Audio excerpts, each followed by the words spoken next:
Hi, my name is Jen and this is my introductory vlog. I'll give you a little bit of information on myself and my husband Todd. We have been together for 14 years and married for 7. We have a wonderful 10-year-old son, Patrick. We've been trying to conceive baby number 2 for 7 years, since May of 2003. The first 2 years were unassisted. We just tried and nothing, so I finally broke down and went to my OB, who referred us to a fertility specialist. We went and had the consult, and the first thing the fertility specialist had me do was 2 months worth of ovulation prediction kits. Nothing. I didn't pop positive on a single one. So they had me come in for an internal ultrasound halfway through my cycle, the 3rd month, day 14. I go in, have the internal ultrasound, nothing. So the following month they had me come in on day 16, and then the following month on day 18, and then the following month on day 20, and so on and so forth, until it came to the point where they had me come in every day for an entire cycle days 1 through 28 for internal ultrasounds as well as a blood draw. They told me that I didn't ovulate on my own and I would need some type of fertility assistance. At that point though, the doctor up and left the clinic. Now we had been going to this clinic for about a year. Lots of testing, no treatment. He up and leaves, nobody takes our case. I was pretty much done at that point with assistance because there was quite a lack of it, to be honest. So we went and started trying again on our own. This time though, I did all kinds of charting. I used Fertility Friend online and I did my basal body temperature every morning. I did the ovulation prediction kits, which came up negative every time.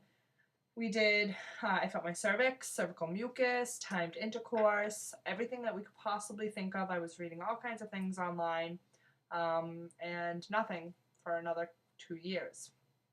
In May of 2008, in August of 2008, I was a week late for my period.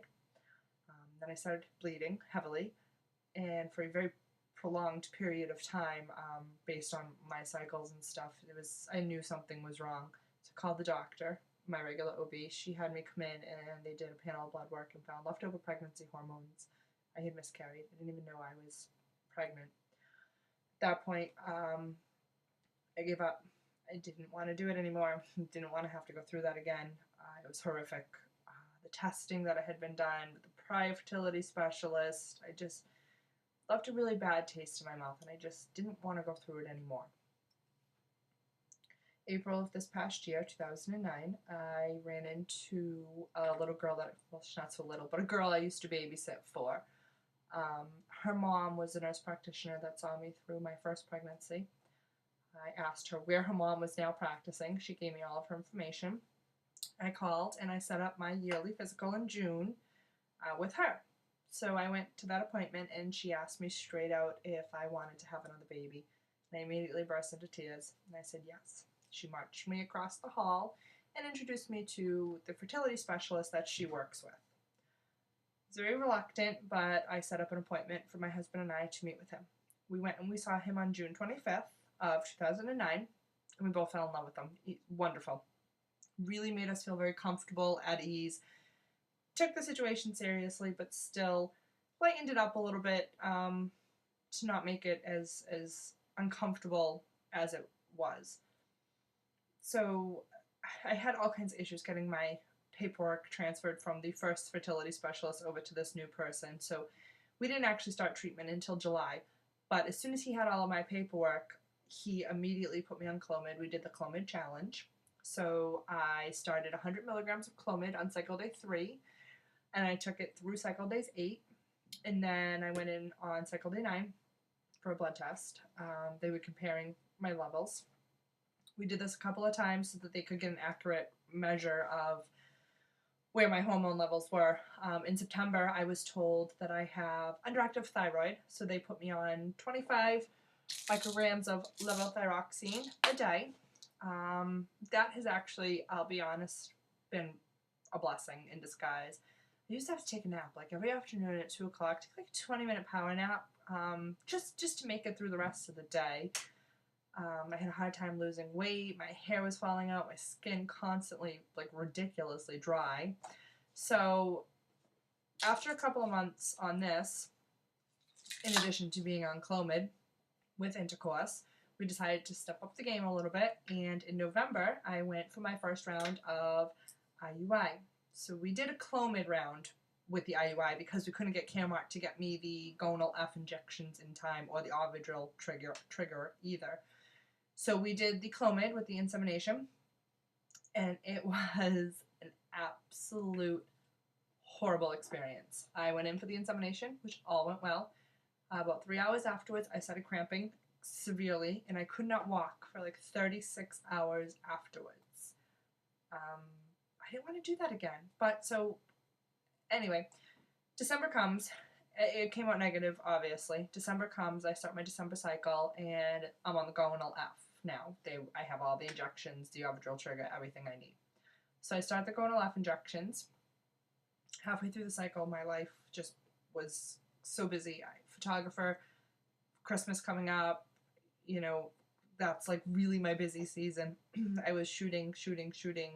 It just, you know, ended up deciding to take the month off. So I did. January came, and I called the day I started my period, and to be brought in on cycle day 3 for my baseline testing and all of that. I didn't get a call back until cycle day 5. There was a problem with their phone system, so we ended up having to scratch the January cycle as well.